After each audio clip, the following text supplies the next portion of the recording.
Hello నమస్తే, welcome to plus TV health. నేను Alankrita. So ఈ రోజు మనతో పాటు డాక్టర్ చంద్రశేఖర్ గారు ఉన్నారు. వారికోస్ వెయిన్స్ స్పెషలిస్ట్ అనమాట.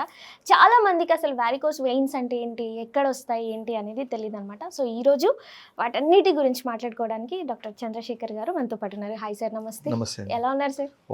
యా సార్, ఈ రోజు అయితే నిజంగా నేను చాలా కొత్త సబ్జెక్ట్ నేర్చుకుంటున్నాను సార్. యా, సో చాలా మందికి తెలియదు సార్, అంటే సెర్చ్లో కూడా చాలా తక్కువగానే ఉంటుంది. అవి లైట్ తీసుకుంటారు చాలా మంది, ఏముందిలే దానికి కూడా అని చెప్పేసి చాలా మంది, ఈవెన్ పల్లెటూర్లలో కానీ అక్కడ. జనరల్గా ఈ వారికోస్ వెయిన్స్ అనేవి ఎందుకు వస్తాయి సార్? చాలా మంచి ప్రశ్న అండి. వారికోస్ వెయిన్స్ రావడానికి ఒక కారణం అంటూ లేదండి. ఓకే. ఎందుకంటే ఇది ఎవరికైనా ఎప్పుడైనా ఎలాగైనా రావచ్చు. కారణాలు ఎన్ని అయినా సరే దాని ట్రీట్మెంట్ అయితే ఏం చేయాలో మాకు తెలుసు. సో ఇది చాలామంది నెగ్లెక్ట్ చేసే కారణం ఎందుకంటే అది పెయిన్లెస్. సో అది నొప్పులే ఉండవు కాళ్ళకి. ఇప్పుడు సపోజ్ కాళ్ళలో చిన్న గడ్డ వచ్చింది అనుకోండి, యాప్సిస్ కానీ షుగర్ పేషెంట్స్కి చెవు గడ్డ అంటారు కదా, అంటూ వస్తే పెయిన్ వస్తుంది, ఫీవర్ వస్తుంది, అక్కడ రెడ్నెస్ వస్తుంది, పస్ కారుతుంది. దెన్ దే రిలేస్ ఏదో ప్రాబ్లం అని చెప్పి డాక్టర్ చూపించుకోవడానికి తాము చెప్తుంటారు సెప్టిక్ అవుతుందని. వారికోస్ వెయిన్స్ అసలు నొప్పులు ఉండవు కదా, కాళ్ళల్లో సిరలు ఉబ్బటం అన్నమాట. చాలామందికి రిక్షా తొక్కే వాళ్ళకి, లేకపోతే పోలీస్ వాళ్ళకి, ఎవరు ఎక్కువసేపు నుంచుంటారో, లేకపోతే ఎక్కువసేపు కూర్చున్న వాళ్ళకి, సెడెంటరీ లైఫ్ స్టైల్స్కి, లేకపోతే సెకండ్ ప్రెగ్నెన్సీ తర్వాత ఎక్కువ చూస్తుంటాను నేను పేషెంట్స్కి, లేకపోతే కాళ్ళకి యాక్సిడెంట్ అయ్యి సపోజ్ బోన్స్ ఫ్రాక్చర్ అయితే పక్కన ఉన్న సెరలు కూడా డ్యామేజ్ అవటం వల్ల. కారణాలు ఏవైనా సరే ఒకసారి సెరలు డ్యామేజ్ అయితే అవి ఉబ్బడం కనబడతాయి. సో కాళ్ళకి కొంచెం అది అగ్లీగా కనబడుతుంటాయి. తర్వాత కాళ్ళు నల్లబట్టడం. అన్నిటికన్నా ఇబ్బందికరమైన విషయం అంటే అది పగిలితే ఇంకా రక్తం పిచ్చిగారిలాగా వస్తుందన్నమాట, ఫౌంటైన్ లాగా. అది హార్ట్లోకి వెళ్ళాల్సిన బ్లడ్ కింద నిల్వ ఉండిపోతుంది కాళ్ళలో. అది 2 కాళ్ళకి రావచ్చు, ఒక కాళ్ళకి రావచ్చు. కొంతమంది అడుగుతుంటారు, ఒక కాళ్ళకి విపరీతంగా ఉంటే ఇంకో కాళ్ళకి నార్మల్గా ఉంటాయి. సార్ ఈ కాళ్ళకి ఎందుకు ఎఫెక్ట్ అయిందని. సో కారణాలు చాలా ఉంటాయి. పేషెంట్కి ఏంటంటే first and foremost we need to explain. వాళ్ళకి ఎక్స్ప్లెయిన్ చేసేది ప్రాపర్గా ట్రీట్మెంట్ ఇస్తే, ఇప్పుడు కొత్త న్యూయర్ మొడాలిటీస్ ఆఫ్ ట్రీట్మెంట్స్ ఉన్నాయి, వాటి రిజల్ట్స్ చాలా బాగుంటాయి. సో చాలామందికి లేట్గా రావడం కారణం ఏంటంటే అది పెయిన్లెస్ కాబట్టి. చాలా మంది అది దానికి పెద్ద ఇంపార్టెన్స్ తీసుకోరు సార్. జనరల్గా అంటే దీనికి ఏజ్ లిమిట్ ఏమైనా ఉంటుందా? ఏజ్ లిమిట్ అంటే ఏముండదండి.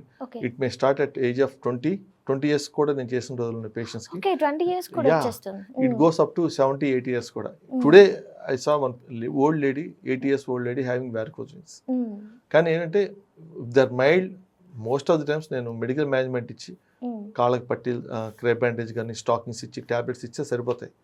కానీ అవి మరీ పెరిగి ఎక్కువగా ఉంటే మాత్రం we need to intervene. Not for cosmetic reasons, కాళ్ళకి ఏదో అందంగా కనబడటానికి కాదు.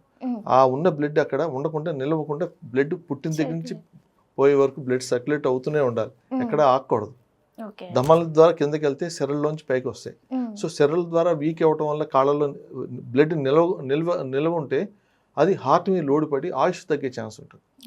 సో దాన్ని ప్రాపర్గా ట్రీట్మెంట్ ఇవ్వడం చాలా చాలా ఇంపార్టెంట్. ఓకే.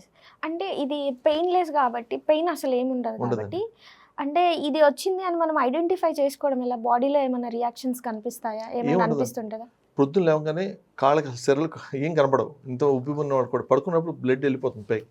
సో మార్నింగ్ లేచి చూస్తారు, ఏం లేదు కదా లైట్ తీసుకుంటారు. సాయంత్రం కల్లా అవి ఎక్కువైపోతుంటాయి. మెయిన్గా వచ్చే పేషెంట్స్ ఎందుకు వస్తారంటే కాళ్ళకి కాళ్ళు గుంజుతున్నాయండి, డిస్కంఫర్ట్ ఉందండి, క్రాంప్స్ ఉన్నాయండి, ఒక్కళ్ళకి ఒక రకమైన, కొంతమందికి సూదులతో పొడుస్తున్నట్టు ఉంటుంది.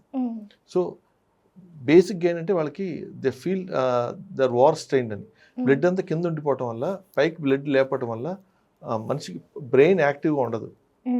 చాలా మందికి హెయిర్ లాస్ ఉంటుంది, మెండరాలు పట్టేస్తుంటాయి, చేతులు తిమ్మిర్లు ఎక్కుతుంటాయి. ఎందుకంటే అప్పర్ ట్రంక్లో బ్లడ్ ఉండదు, ఉన్న బ్లడ్ అంతా కిందే ఉందనుకోండి, వాళ్ళకి they can't be active as you and me. So వాళ్ళకి ఈవినింగ్ ఎప్పటికి చాలా డ్రైన్ అయిపోతారు. కాళ్ళల్లో క్రాంప్స్, ఎస్పెషల్గా ఆ కాళ్ళలో ఉన్న బ్లడ్ అంతా డీఆక్సిజనేటెడ్ బ్లడ్, అంటే ఆక్సిజన్ అయిపోయి ఉంటుంది. పడుకోగానే ఈ చల్లటి బ్లడ్ కండరాలకు వెళ్తుంది, వెళ్ళంగానే కండరాలు స్పాజంకి వెళ్ళిపోతాయి. సో ఇప్పుడు మజిల్స్కి అన్నిటికీ హాట్ ఆక్సిజనేటెడ్ బ్లడ్ కావాలి వర్క్ చేయడానికి.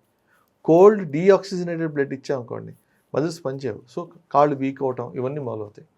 సో మనం ఎంత తొందరగా దాన్ని నిర్ధారించి దాన్ని ప్రాపర్గా ఇవాల్యుయేట్ చేసి క్లినికల్గా అంటే ఎగ్జామిన్ చేసి ఆ తర్వాత మళ్ళీ డయాగ్నోస్టిక్స్ టెస్ట్ Mm. చేసి Mm. దాన్ని ఎంత క్లోజ్ చేస్తే అంత మంచిది.